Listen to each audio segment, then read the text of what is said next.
Hello friends, வணக்கம். Madhampatty Rangaraj and Nanjil Vijayan, Vijay Vaishu and Joy Christilda இந்த நேம்லாம் தான் இப்போ இன்ஸ்டாகிராம் அண்ட் சோஷியல் மீடியா ட்ரெண்டிங்னே சொல்லலாம்.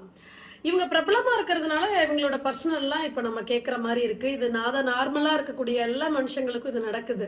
ஸோ திருமண வாழ்க்கையா இருக்கட்டும், இல்லை திருமணம் கடந்து ஒரு உறவுல அவங்க ஈடுபடுறதா இருக்கட்டும், கணவன் மனைவி யாரா இருந்தாலும் ஒரு காலகட்டத்துக்கு அப்புறம் இவங்க சுதந்திரத்தை அவங்க தோண்டாம இருக்கும் போதும், அவங்க சுதந்திரத்தை இவங்க டிஸ்டர்ப் பண்ணாம இருக்கிற வரைக்கும் அந்த உறவு நல்லா ஜாலியா போயிட்டு இருக்கு. அதுக்கப்புறம் பாத்தீங்க அப்படின்னா கண்டிப்பா ஒரு கணவன் மனைவியோ இல்ல ஒரு ஆண் பெண் உறவுக்குள்ள கண்டிப்பா ஒருத்தருக்கு ஒருத்தர் அந்த ஈர்ப்புன்றது குறையுது, இயல்பா சண்டைகள் வருது. நீ யாரு என்ன கேட்கறதுக்கு, என்னோட சுதந்திரத்துல தடையிடுறதுக்கு நீ யாரு அப்படின்ற மிஸ் அண்டர்ஸ்டாண்டிங் தான் அதிகமா வருது. ஸோ இதுக்கு தான் திருமணம்ன்ற ஒரு பாதுகாப்பை உருவாக்குனாங்க. ஸோ திருமணம்ன்ற ஒரு விஷயம் நடந்துருந்தா அந்த ஆண் பெண்ணே டக்குன்னு பிரியணும்னு நினைச்சா கூட பிரிய முடியாது. நிறைய ஃபார்மாலிட்டிஸ் இருக்கு, அதுக்கப்புறம் தான் பிரிய முடியும். அப்போ திருமணம் நடந்த ஒரு ஆணை விரும்புறோம் அப்படின்றது தெரிஞ்சுதான் அவங்க கூட பழகுறோம், குழந்தை பெத்துக்கிற வரைக்கும் வரீங்க, எல்லா விஷயத்திலையும் ஈடுபட்டுட்டு அதுக்கப்புறம் அவர் என்னை ஏமாத்திட்டாரு அப்படின்னாலும் இங்க பாதிக்கப்படுறது முழுக்க முழுக்க பெண்களா தான் இருக்கு. ஏன் திருமணம் ஆன ஒரு ஆண் மேல விருப்பப்படுறோன்றதும் அவங்க கூட இல்லீகலா ஒரு உறவுல இருக்கும் பொழுதும் என்ஜாய் பண்ணும் போதும் அது தவறாகவும் தெரியல. அதனால என்ன பாதிப்பு வரும்ன்றத பத்தி நம்ம யோசிக்கல. ஆனா பாதிப்பு வந்ததுக்கு அப்புறம் தான் அதை பத்தி பெண்கள் யோசிக்கிறோம். பெண் புத்தின்னு சொல்லியிருக்காங்க.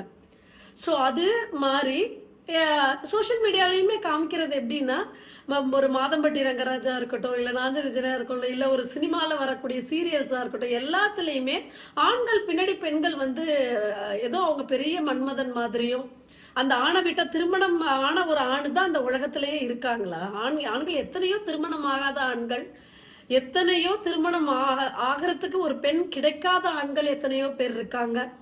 இப்படிலாம் இருக்கிறச்ச ஒரு திருமணம் ஆன நல்லா வெல் செட்டில்டா இருக்கக்கூடிய ஒரு ஆணா இருக்கும் பொழுது நீங்க விரும்புறீங்க, நீங்க எல்லா உறவுகளையும் ஏற்படுத்துறீங்க, அவங்கள நம்பி எல்லா விஷயங்களையும் ஈடுபடுத்தி அதை திருமணம் ஆகாமலேயே இல்லீகலா திருமண வாழ்க்கையில வாழக்கூடிய அனைத்து விதமான லிவிங் ரிலேஷன்ஷிப்லயும் மேல் நாட்டுக்கு ஈக்குவலா வாழ்ந்துடுறோம்.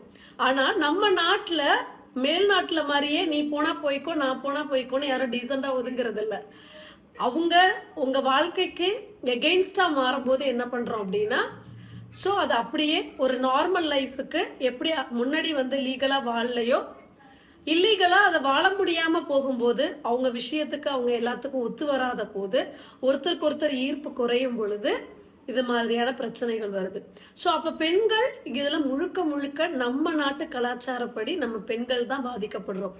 ஸோ இதுல பெண்கள் தான் நம்ம ஒரு ஆண் மேல விரும்புறதுக்கு முன்னாடி இல்ல விரும்பிட்டோம் அப்படின்னாலும் அதுக்கு பின்னால வரக்கூடிய திருமணமான ஆணா இருந்தால் பின்னால வரக்கூடிய விளைவுகளை யோசிச்சு பார்த்து அது முன்னாலேயே முடிவு எடுக்கிறது பெண்கள் கையில தான் இருக்கு. இதுல முழுக்க முழுக்க ஏமாறுவதும் பாதிக்கப்படுறதும் பெண்கள் தான். நன்றி.